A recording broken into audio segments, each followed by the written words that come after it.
कैसे ये सबको बचाने की कोशिश कर रहे हैं, कैसे ये कोशिश कर रहे हैं कि नहीं हम में से कोई भी गिरफ्तार ना हो, क्योंकि पता है गिरफ्तारी के एक तरह से सीधे सीधे जो असर है वो लोकसभा चुनाव पे होंगे और इसका सीधा फायदा किसको मिलेगा, बीजेपी को मिलेगा।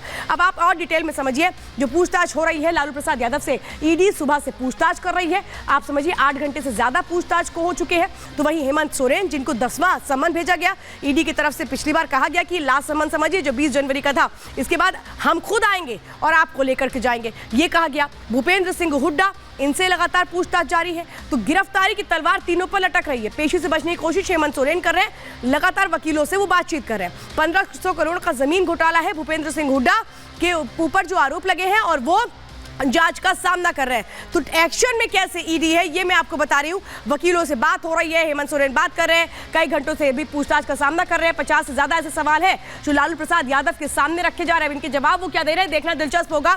तो वही भूपेंद्र सिंह हुड्डा, देखिए भूपेंद्र सिंह हुड्डा कैसे खुद को बचाने की कोशिशें कर रहे हैं, सीबीआई जांच का वो सामना कर रहे हैं। अब सवाल तो ये है कि जितने भी लोग हैं आखिर क्या ये खुद को बचा पाएंगे, क्या एक तरह से कहें कि वो जवाब जो ये दे रहे हैं उससे ईडी संतुष्ट हो पाएगी। और अगर ईडी संतुष्ट नहीं होती है तो फिर इसके मायने क्या है, इसके मायने सीधे सीधे गिरफ्तारी है। और अगर गिरफ्तारी होती है तो फिर लोकसभा चुनाव में ये इंडी गठबंधन कैसे आगे बढ़ेगा, सवाल तो ये उठता है। देखिए आप ये देखिए पोस्टरबाजी शुरू हो चुकी है बिहार में।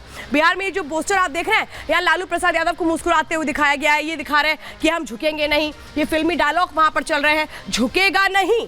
याद आया आपको, इसमें क्या है, ये एक फिल्मी डायलॉग है जिसमें कहा गया झुकेगा नहीं। भाई किस चीज में झुकेगा नहीं, आपको पूछताछ के लिए बुलाया जा रहा है, सामना करिए। लेकिन ये पोस्टर के जरिए देखिए कैसे है, एक तरह से अब वहां पर माहौल बनाने की कोशिश हो रही है और ये कहा जा रहा है कि हुजूर हम तो जा रहे हैं और हम हर जांच का सामना करने के लिए तैयार हैं। लेकिन इसके जरिए कैसे अब ये चुनावी चाल है जिसको साधने की कोशिश की जा रही है, ये आपको मैं समझाती हूँ। ये सब कुछ कैसे हुआ, लालू प्रसाद यादव जो पैदल चल के ईडी के दफ्तर में गए, उन्होंने उसके जरिए क्या संदेश दिया है, वो ये संदेश दे रहे हैं कि मेरी उम्र भले ही ज्यादा हो लेकिन मैं हर सवाल का जवाब देने के लिए तैयार हूँ। मैं खुद पैदल चल के अंदर गया हूं, यह संदेश दिया गया। सीधे सीधे उन्होंने अपने पक्ष में माहौल बनाने की कोशिश की है। जिस तरह से आज ईडी दफ्तर के अंदर लालू यादव जाते हैं वो भी सोची समझी स्ट्रैटेजी का हिस्सा था। वोटर्स की सिंपैथी हासिल करने की कोशिश क्या की जा रही है, जो अब पैंतरेबाजी की जा रही है। जिस तरह से मीसा भारती लगातार डटी हुई है ईडी दफ्तर के बाहर।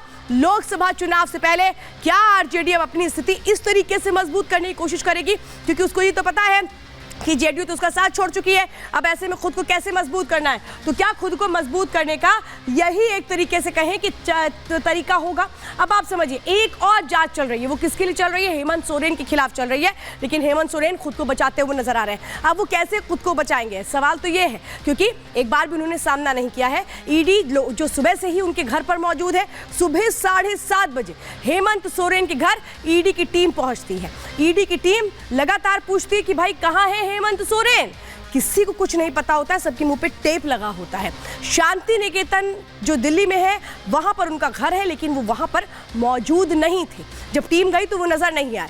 अब ये समझिए इसके बाद टीम कहां जाती है, झारखंड भवन जाती है कि माना गया हो सकता है वहां पर रुके हों या उनकी कोई मीटिंग चल रही हो, लेकिन वो वहां पे भी नहीं मिलते। अब भागे भागे क्यों फिर रहे हेमंत सोरेन, क्या ये डर है कि जिस दिन पेश होंगे उस दिन गिरफ्तार हो जाएंगे। इसके बाद आप समझिए आगे की प्लानिंग क्या थी। उन्होंने अपना चार्टर रेडी रखने के लिए कहा था आजा एयरपोर्ट पर, शाम तक चार्टर रेडी रहा, लेकिन बाद में ये आता है कि नहीं कैंसिल कर दिया गया है, वो आज नहीं जा रहे हैं। आज ही वापसी के लिए जो प्लानिंग थी वो पहले थी, लेकिन इसके बाद ये कहा गया नहीं वो यहीं पर है, चार्टर में आज नहीं जाएंगे। दोपहर तक ईडी हेमंत सोरेन को लगातार तलाशती रही, लेकिन हेमंत सोरेन रात हो चुकी है, अभी कहां है ये पता ही नहीं लग रहा है। इसके बाद आप सोचिए जब हलचल तेज हुई तो ये मुख्यमंत्री कार्यालय से एक ईमेल जाता है ईडी के ऑफिस, ये कहते हुए कि 31 जनवरी को पेश होंगे रांची में हेमंत सोरेन, ईडी दफ्तर जाएंगे 31 जनवरी को। यह कहा जाता है ईडी के सम्मन के खिलाफ सुप्रीम कोर्ट मूव कर सकते हैं हेमंत सोरेन। हेमंत सोरेन टाइम बाय कर रहे हैं, क्योंकि हेमंत सोरेन को यह पता है कि कैसे वो जेल जा सकते हैं, गिरफ्तारी हो सकती है, और इसके लिए पहले कैसे टाइम बाय करने की कोशिशें की जा रही हैं। लेकिन ये देखिए ये एक तरफ टाइम बाय करने की कोशिश हेमंत सोरेन कर रहे हैं, लेकिन दूसरी तरफ लालू एंड फैमिली जो इस वक्त जांच का सामना कर रही है, पूछताछ का सामना कर रही है, ये मैं आपको दिखा रही हूँ। लालू की गाड़ी कैसे बाहर रोकी जाती है ईडी दफ्तर के बाहर, वहां जो बहुत बड़ी संख्या में उनके कार्यकर्ता रुके होते हैं, कार्यकर्ता प्रदर्शन कर रहे होते हैं, वो कह रहे हैं कि नहीं ये गलत हो रहा है। जिस तरह से लालू प्रसाद यादव को ईडी ने बुलाया है वो इसको एक तरह से सीधे सीधे राजनीति से प्रेरित बता रहे हैं। अब ये दूसरी तस्वीर आप देख रहे हैं, पूछताछ के दौरान कहाँ गई हैं मीसा भारती? मीसा भारती मंदिर गई हैं, उन्होंने मोर्चा संभाल लिया है। लालू प्रसाद यादव की दोनों बेटियां मीसा भारती और रोहिणी आचार्य ने इस वक्त मोर्चा संभाला हुआ है। वो ये बता रही हैं कि कैसे गलत हो रहा है, ट्वीट कर रही हैं। रोहिणी आचार्य तो डटी हुई है, मीसा भारती अपने पिता के साथ वो निकलती हैं, ईडी के दफ्तर पहुंचती हैं और कैसे अब यहाँ पर वो पूरी की पूरी एक चाल हो रही है जिसके जरिए बताने की कोशिश हो रही है कि ये सिर्फ और सिर्फ राजनीतिक मंशा के तहत हो रहा है। अभी समझिए ये जो रोहिणी आचार्य आप देख रहे हैं, रोहिणी आचार्य ने क्या कुछ किया है, मैसेज ये समझिए। अगर मेरे पापा को खरोंच आई तो मेरे से बुरा कोई नहीं होगा, मार्क माय वर्ड। ये कहा गया रोहिणी आचार्य की ओर से। वो हर दिन ट्वीट कर रही हैं, वो कह रही हैं सबको मालूम है पापा की क्या हालत है, बिना मदद के चल नहीं सकते हैं, तो फिर भी कितने गिरोगे गीदड़ों, वो ये शब्द का इस्तेमाल कर रही हैं। यानी इशारा किस तरफ है समझिए, क्या कुछ इस वक्त कहा जा रहा है। ये सब के सब चीजें एक तरह से कहें आपको प्लानिंग का क्या हिस्सा है। क्या इस तरीके से ट्वीट करके मीसा भारती डटी हुई है ईडी दफ्तर के बाहर, और कैसे रोहिणी आचार्य ने सोशल मीडिया पर अब मोर्चा संभाल लिया है। क्या एक तरह से कहें कि ये कोशिश हो रही है कि ये लोग अब कोशिश कर रहे हैं कि स्ट्रांग पोजीशन होल्ड कर लें लोकसभा चुनाव में, क्योंकि यही वो एक बहुत बड़ा इस वक्त दांव होगा जो इनके लिए काम आएगा। अब एक और समझिए, मैं एक और आपको जानकारी देख रही हूँ। देखिए ये आप देख रहे हैं ना, ये गाड़ी आगे बढ़ती गई, काफिला कितना बड़ा है और किस तरह से यहाँ जो कार्यकर्ता थे उन्होंने गाड़ी रोकने की कोशिश की लालू प्रसाद यादव की, क्योंकि वो ये कह रहे थे कि गलत हो रहा है। लालू प्रसाद यादव को ईडी ने बुलाया था, पूछताछ अभी भी जारी है और पूछताछ के लिए लालू प्रसाद यादव इसी गाड़ी में आए थे। गाड़ी बाहर रुकती है, इसके बाद वो पैदल ही अंदर तक जाते हैं। लेकिन ऐसे कैसे माहौल बनाने की पूरी कोशिश की जा रही है ये इन तस्वीरों में नजर आता है। लोकसभा चुनावों में बस ये कहें कि 2 महीने का वक्त है और ऐसे में आरजेडी को पता है कि स्थिति बहुत कमजोर हो चुकी है, जेडीयू अलग हो गई है, तो महागठबंधन में सीट शेयरिंग का फॉर्मूला तय नहीं हो पा रहा, तो करेंगे क्या। तो ये एक नई स्ट्रैटेजी क्या बना ली गई है कि सिंपैथी वोट हासिल कर लो, क्योंकि अगर गिरफ्तारी होती है तो क्या कहें कि इसका फायदा आरजेडी को होगा, नुकसान बीजेपी को होगा। बहुत तरह की बातें हो रही है, अटकलें हो रही है। एक रिपोर्ट देखिए।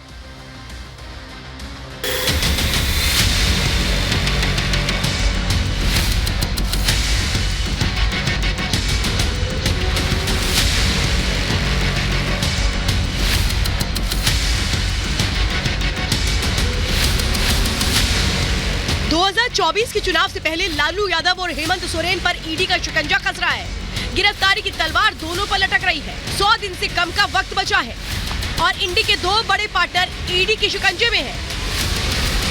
ऐसे में सवाल उठ रहा है कि इसका असर क्या इंडी गठबंधन पर पड़ेगा, क्योंकि जिस तरह से पूरे दिन हलचल सीएम हेमंत सोरेन के इर्द गिर्द घूमती रही, ऐसे में लग रहा था कि जैसे कोई फिल्मी पिक्चर चल रही है। ईडी की टीम सुबह करीब 7:30 बजे हेमंत के शांति निकेतन स्थित घर पहुंची थी, लेकिन वो वहां नहीं मिलते हैं। इसके बाद यही टीम झारखंड भवन पहुंची। यहां सोरेन का ड्राइवर मिलता है जिससे पूछताछ होती है, लेकिन यहां भी सोरेन नदारद रहते हैं। झारखंड के सीएम है हेमंत सोरेन, उनके ड्राइवर को अभी ईडी की टीम अंदर लेके गई है, उनके आवास के अंदर लेके गई है। शांति निकेतन में जो आवास है उसमें लेके गई है। साफ तौर पे आप देख सकते हैं कि जिस तरीके से ये पूरा मामले की लगातार ईडी जांच कर रही है और उनको लगातार कई समन दिए गए हैं। एक बार हालांकि पूछताछ भी हो चुकी है, लेकिन ईडी की टीम अब दिल्ली के आवास पहुंची है। वहां पर भी बताया जा रहा है कि जो आवास के अंदर कागजात है उनको तलाशने का काम ईडी के द्वारा किया जा रहा है। जो अधिकारी हैं वो भी अंदर मौजूद हैं। सोरेन को सुबह से ईडी की ढूंढने का जो सिलसिला शुरू हुआ वो सूरज ढलने तक जारी रहता है, लेकिन सोरेन का चार्टर्ड विमान आईजीआई पर खड़ा मिलता है। यानी सोरेन है तो दिल्ली में ही है, लेकिन कहां, ये सबसे बड़ा सवाल है। सोरेन के फरार होने की खबरें जोर पकड़ने लगी। इस बीच झारखंड सीएम कार्यालय की तरफ से पूछताछ के लिए 31 जनवरी को मौजूदगी का मेल सामने आया। सूत्रों से भी पता चला कि बीते रविवार हेमंत सोरेन ने अभिषेक मनु सिंघवी और कपिल सिब्बल से मुलाकात की। मतलब साफ है, सोरेन जानते हैं कि चुनाव से पहले जो माहौल बन रहा है उसमें कुर्सी का संघर्ष बड़ा होने वाला है। ऐसे में जेएमएम की तरफ से ये आरोप लगाने शुरू कर दिए गए हैं कि माहौल बिगाड़ने की कोशिश की जा रही है। माननीय मुख्यमंत्री जी ने उनको यह बता दिया है कि भाई आप 31 तारीख को दिन के 1 बजे उनके जो आवास है वहां पर आ जाए और जो जानकारियां उनको चाहिए वो दर्ज कर लें। इस तरह की अफवाहें फैलाई जा रही है, कहीं न कहीं झारखंड सरकार को अस्थिर करना, यहाँ लॉ एंड ऑर्डर की समस्या खड़ी करना, इनके नियत में है, जानबूझ करके इस तरह के फीड्स दिए जा रहे हैं कि मुख्यमंत्री जी लापता हैं, मुख्यमंत्री जी फरार हैं। जब मुख्यमंत्री जी ने ऑलरेडी टाइम ले लिया है 31 तारीख का ईडी से, फिर इस तरह की खबरें आ रही है तो हम समझते हैं कि पूर्णतः गलत है। इधर पटना में भी जब लालू यादव ईडी दफ्तर पहुंचे तो बेटी मीसा भारती उनके साथ नजर आई, लेकिन मीसा को दफ्तर के अंदर नहीं जाने दिया गया। इसी पर मीसा संग रोहिणी ने मोर्चा संभाल लिया।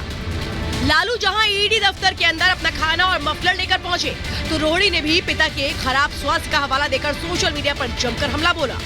पूरे देश के लोग और स्पेशली बिहार के लोग सब लोग जानते हैं कि लालू जी की तबीयत ठीक नहीं है, किडनी ट्रांसप्लांट हुआ है, बहुत सारी बीमारियों से ग्रसित है और सबसे बड़ा तो एज फैक्टर है, उनको उठने बैठने में भी प्रॉब्लम होती है, किसी की हेल्प की जरूरत होती है। तो आप सब लोग देख रहे हैं कि किस तरह से कल घटनाक्रम रहा और आज से ये एजेंसियों का स्टार्ट हो गया है। इसका जवाब बीजेपी ने भी अपने स्टाइल में दे दिया।